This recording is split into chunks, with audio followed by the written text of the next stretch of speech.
नमस्कार साथियों, इस विशेष प्रेस वार्ता में आप सभी का स्वागत है। एक अत्यंत महत्वपूर्ण मुद्दे पर अभी राहुल जी आपको संबोधित करेंगे। राहुल जी।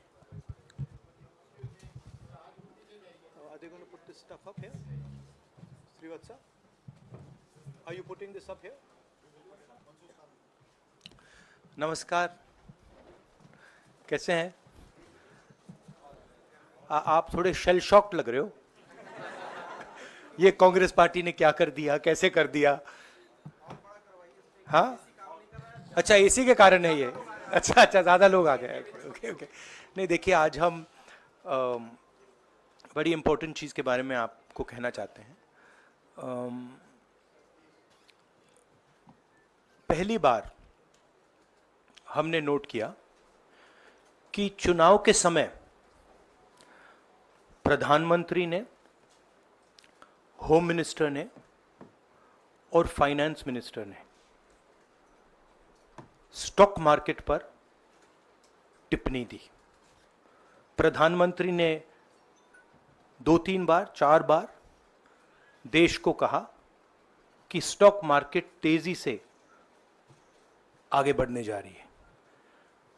होम मिनिस्टर ने सीधा कहा कि 4 जून को स्टॉक मार्केट आसमान में जाएगी, लोगों को खरीदना चाहिए। और यही मैसेज फाइनेंस मिनिस्टर ने दिया। फर्स्ट, ये आज थोड़ा हम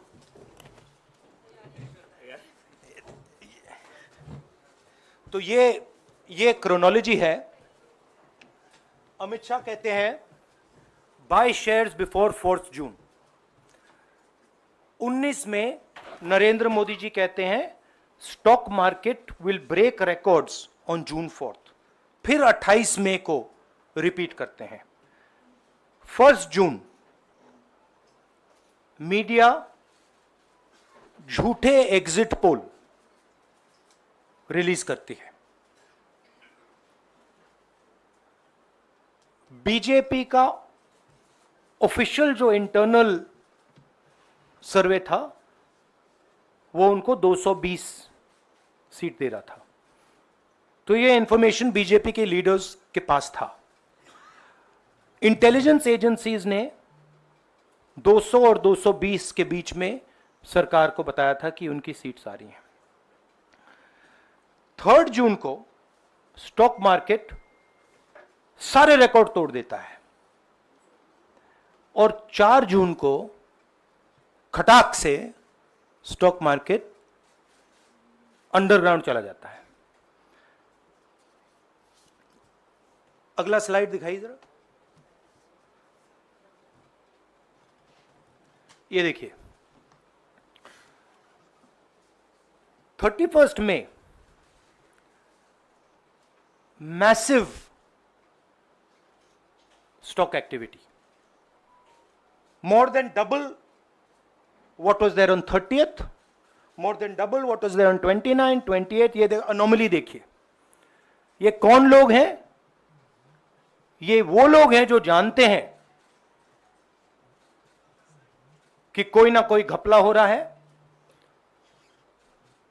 हजारों करोड़ रुपए यहां पे इन्वेस्ट हुए हैं, फॉरेन इन्वेस्टर्स ने इन्वेस्ट किए हैं।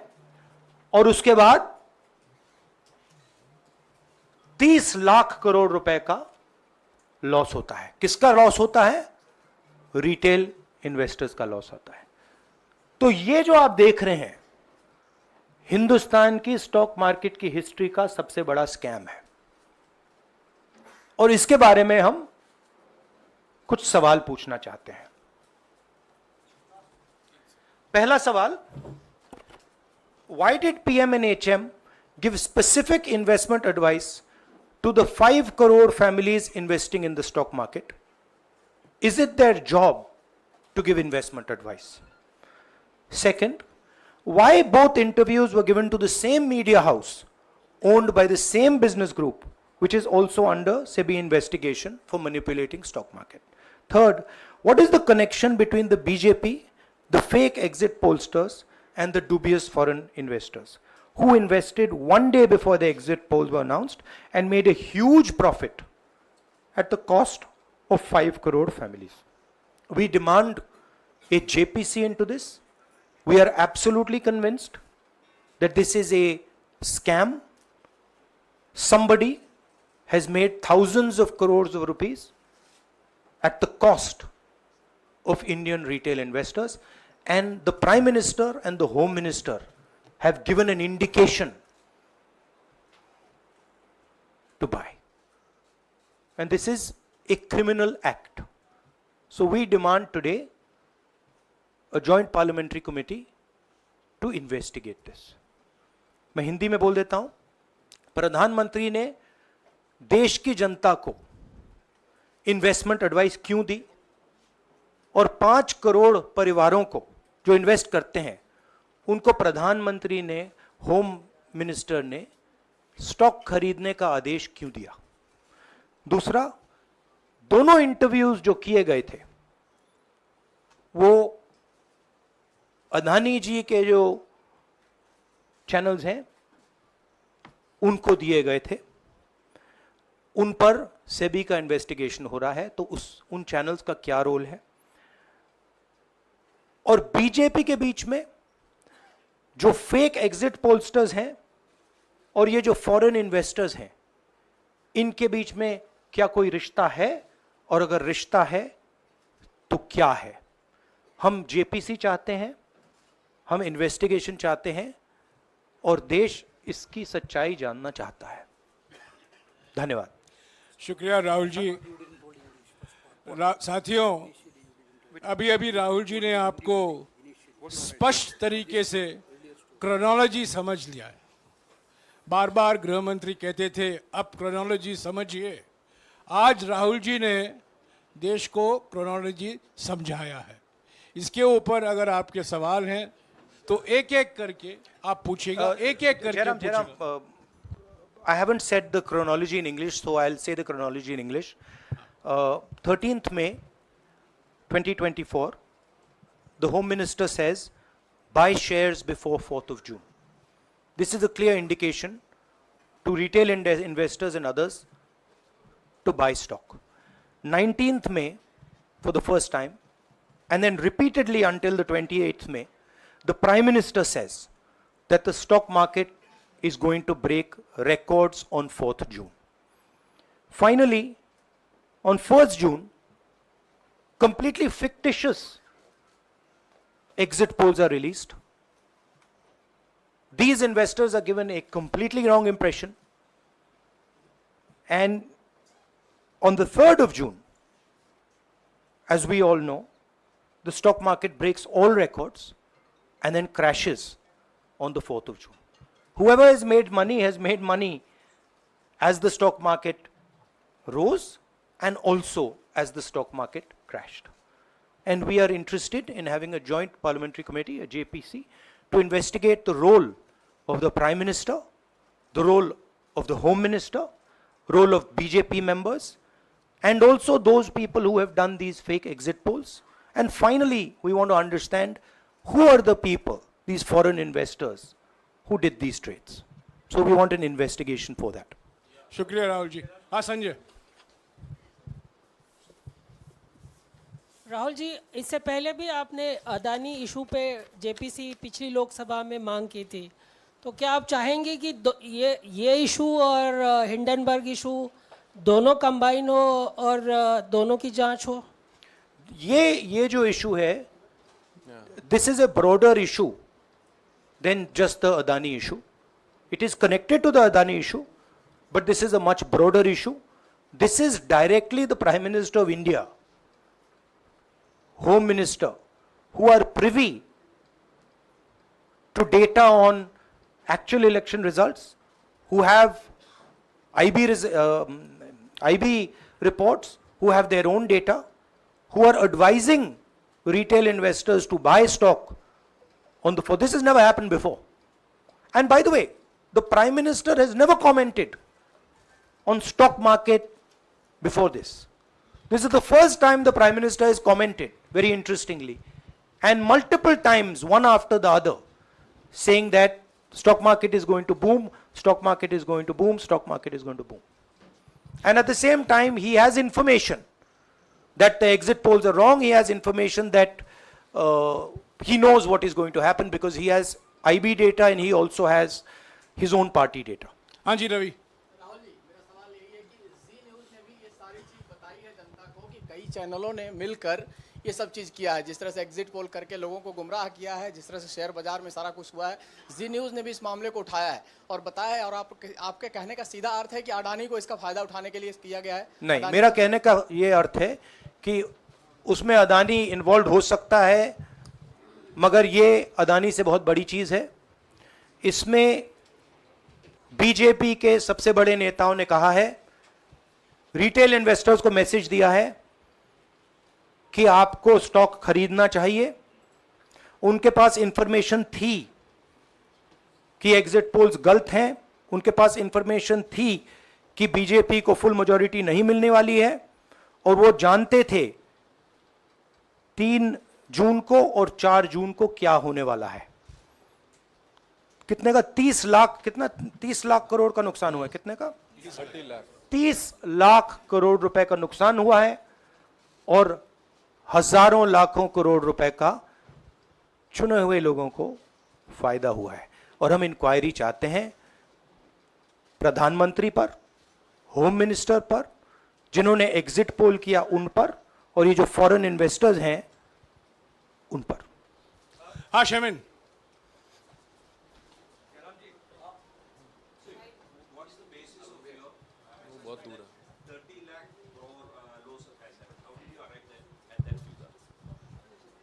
Do you want to explain? This is based on the value, market value of all the companies the day before the results came, and the market value of the stock market of all the companies at the end of the day on results. हाँ संजीव, एक minute Sanjeev. Rahul ji, you've talked about, are you alleging the involvement of the Prime Minister and the Home Minister? Yes. And whose money is it? Yes, Are you that, saying that it is what I their am money? saying. I am saying that people very high up in the BJP have carried out this scam. I am saying they had partners who carried out these exit polls. We would like to know if these exit polls were actually carried out, if people were actually sent out. And we'd also like to know the methodology of these polls. We'd like to understand who these investors are. We have some sense of who these investors are. So we are not just speaking out of the air. We are confident that if an investigation is done, interesting things will be revealed. And we think the Prime Minister and Home Minister are directly involved in this. हाँ Siddharth. Companies की भी आपको लगता है जांच होनी चाहिए जिनके शेयर बहुत अप गए, जिनके सबसे ज्यादा शेयर खरीदे गए और जिनके शेयर उसके बाद में बीच में बेचे भी गए, तो उन कंपनीज का भी को भी इस दायरे में आना चाहिए, आपको लगता है?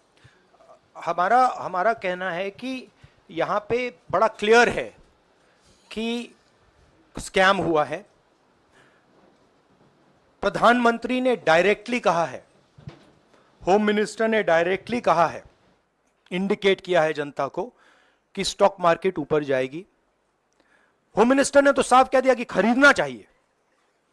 और जब प्राइम मिनिस्टर और होम मिनिस्टर और फाइनेंस मिनिस्टर ऐसी बात करते हैं तो उसका रिएक्शन आता है, लोग उसको बिलीव करते हैं। तो बिल्कुल क्लियर है कि इन 3 लोगों ने कहा है। यह भी क्लियर है कि इनको मालूम था कि रिजल्ट 400 का नहीं है, 300 का भी नहीं है। तो ये हम पता लगाना चाहते हैं, उसमें आप जो कह रहे हो वो भी शामिल है। राहुल जी, ब्रह्म प्रकाश दुबे, इंडिया डेली लाइव से। मेरा सवाल ये है कि जो आपने बताया है इतना बड़ा स्कैम है, पहले भी आपने कई मामले उठाए हैं, जेपीसी की मांग पहले नहीं मांगी गई है, तो क्या आपने कहा ये आपराधिक मामला है, क्या कोर्ट में जाएंगे या पुलिस में शिकायत दर्ज करेंगे? क्योंकि आप कह रहे हैं बहुत बड़ा घोटाला है ये। नहीं भैया, मैंने अभी आपको शिकायत दर्ज करेंगे क्योंकि आप कह रहे हैं बहुत बड़ा घोटाला है ये। नहीं भैया, मैंने अभी आपको बोला हम जेपीसी डिमांड कर रहे हैं, इन्वेस्टिगेशन डिमांड अगर नहीं मांगते तो पुलिस में, कोर्ट में जाएंगे? जो भी करना है करेंगे, बट हम आपको ये इंफॉर्मेशन दे रहे हैं कि ये जो हुआ है ये नॉर्मल चीज नहीं है। इसमें प्रधानमंत्री ने इंडिकेशन दिया है, होम मिनिस्टर ने इंडिकेशन दिया है, फाइनेंस मिनिस्टर ने इंडिकेशन दिया है, अदानी जी के चैनल्स के थ्रू इंटरव्यूज किए हैं, और फाइनली लोगों ने इन्वेस्ट किया है, लोगों ने फाइनेंशियल एक्शन लिया है, कंपनीज ने शेयर खरीदे हैं। इसी विषय पर एक मिनट इसी विषय पर, इस स्टॉक मार्केट घोटाले पर ही हम सवाल ले रहे हैं। मौसमी, इसी विषय पर कीजिएगा बस। एक मिनट, आ रहा हूं यार, एक मिनट, राहुल जी, एक करके आ रहा हूं यार। राहुल जी, हम लोग ने पहले भी देखा है कि आप लोग ने कई बारी जब सेशन होता है तो सत्ता पक्ष और विपक्ष आमने सामने होता है, जेपीसी की मांग होती है और सेशन पे सेशन वॉश आउट हो जाते हैं और जनता का पैसा वेस्ट होता है। तो क्या आपको ये तो लगता है बीजेपी की लाइन है। तो क्या नहीं, मतलब जनता का पैसा के सेशन वाटर, आप ऐसी टी शर्ट ले लो ना एक, मैं आपको दे दूंगा, जरूरत नहीं है। उनका वो सिंबल दे दूंगा आपको, ये राहुल उनकी जी, लाइन है। सवाल आपको पसंद नहीं आए वो अलग बात है, पर आपको किसी नहीं, के सवाल इस मुझे तरह बहुत से पसंद आ रहा है। इस तरह से उंगली उठाने की जरूरत नहीं है। आप चेक बहुत अच्छा लग रहा है, बोलिए। बीजेपी का बैच पहनने की आप जरूरत सवाल नहीं। पूछे ना, सवाल नहीं, आपको भी जयराम साहब ये बोलना चाहिए, नहीं, सवाल गलत पूछिए, बात है। सवाल पूछे।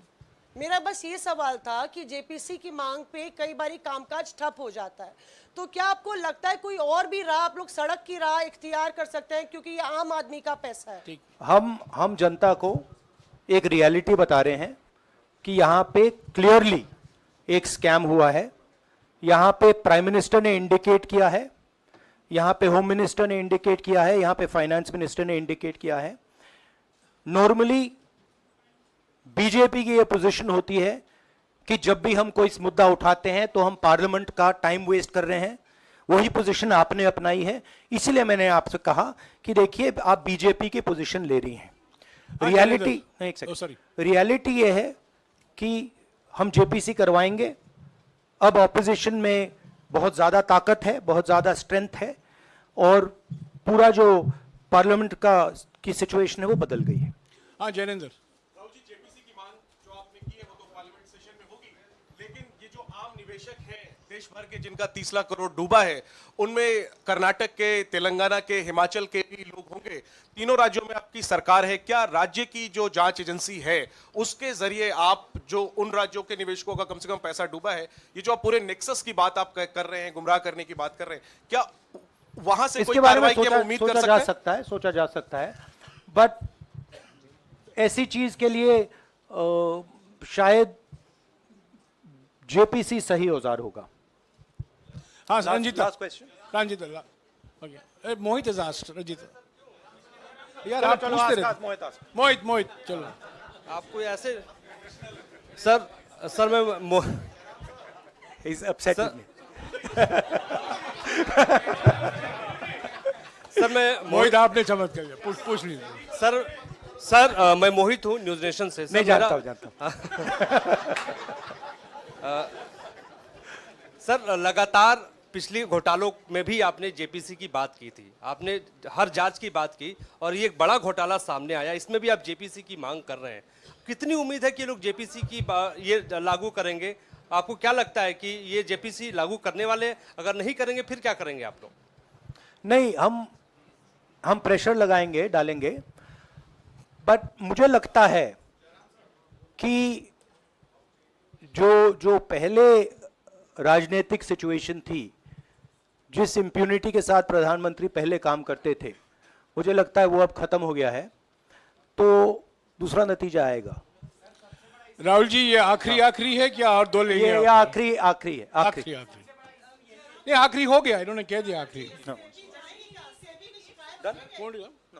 ओके रंजीता। राहुल जी, आज जो आप बातें कह रहे हैं कि सबसे बड़ा ये घोटाला है, क्या जिन उद्योगपतियों का नाम आप हमेशा लेते रहे हैं, चुनावी जो रैलियां रही हैं उसमें भी और उसके बाद भी, क्या आप कहना चाहते हैं कि सरकार ने मदद की है उन उद्योगपतियों को और अमीर बनाने में? नहीं, मैं कह रहा हूं, मैं सिर्फ सरकार की बात नहीं कर रहा हूं, मैं दो इंडिविजुअल्स की बात कर रहा हूं। प्रधानमंत्री ने और हिंदुस्तान के सब रिटेल इन्वेस्टर्स जिनको नुकसान हुआ है, मैं आपसे बोल रहा हूं, आपको यह बात समझ आ जाएगी। आपका पैसा गया है, आपकी कमाई गई है, आपको नुकसान हुआ है, और इसमें करोड़ों युवा हैं जो ईमानदार हैं, तो नरेंद्र मोदी जी ने, अमित शाह जी ने आपको मैसेज दिया कि 4 तारीख को स्टॉक मार्केट आसमान छुएगी और आपने उन पर भरोसा किया।